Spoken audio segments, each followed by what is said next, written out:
问你个问题，拿了土耳其护照，中国国籍还能悄悄保留吗？很多人以为可以，这其实最危险。根据《中华人民共和国国籍法》，定居外国的中国公民自愿加入外国国籍，通常会自动丧失中国国籍。这里先埋个伏笔，最后避坑环节我再告诉你，他怎么把一家人拖下水。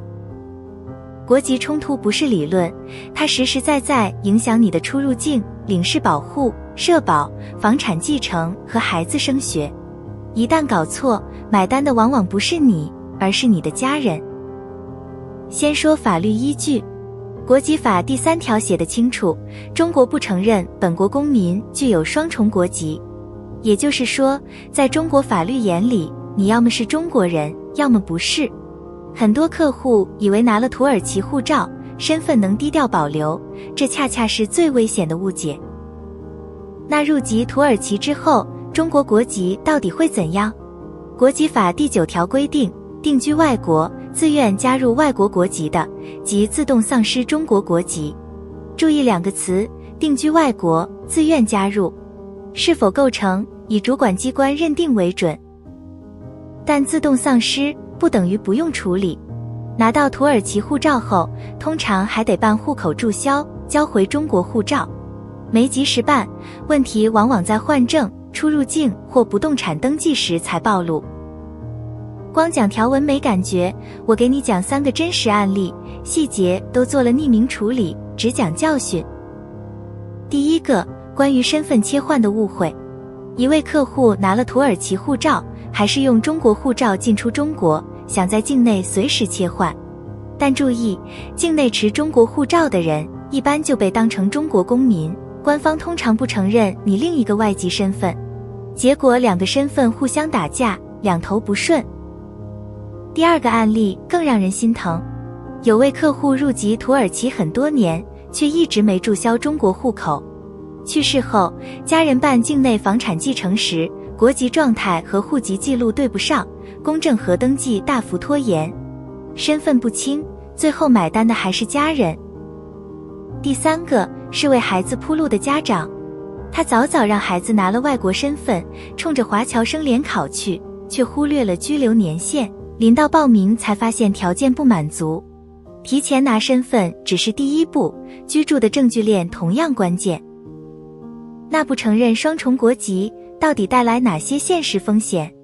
出入境上，境内持中国护照通常被视为中国公民，外籍身份一般不被承认。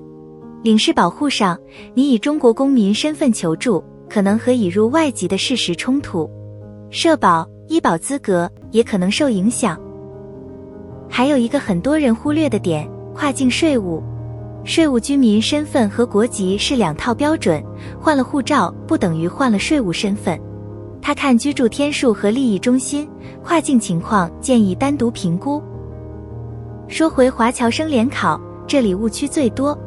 他对国籍身份和实际居留年限都有明确门槛，绝不是拿了外籍就能考。国籍认定、居留年数、材料要求，由官方按年度在招生简章里规定，可能逐年调整。所以别用往年道听途说的标准。孩子拿到土耳其国籍只是起点，能不能满足实际居住，拿出连贯的居住和学籍证明，才是报名核查的重点。越早规划，可选项越多。那到底怎么合规规划？核心就一句话，把拿土耳其身份和处理中国这边的身份放进同一张时间表，而不是先后割裂的2步。实务里通常包括几步：确认是否构成定居外国并自愿入籍，依法处理护照和户口注销，评估社保与不动产衔接，再规划跨境税务。这类安排跨越中土2地，单一辖区的顾问往往看不到全局。回到开头那个伏笔，那位入籍才发现问题的客户，最大的坑就是以为身份能随时切换，又没安排注销时间表。等出问题，才发现2边规则一直没对齐。记住，境内以中国身份为准，入籍后尽早厘清中国一册状态。如果你在为土耳其入籍或全家身份安排做准备，关注我，少走弯路。没有机构能保证审批结果，但只要规划得当，时间充裕，你依然能合规地为家人保留选择。中土华信立足伊斯坦布尔，全中文团队，端到端陪同，关键节点中文书面汇报。主页了解更多。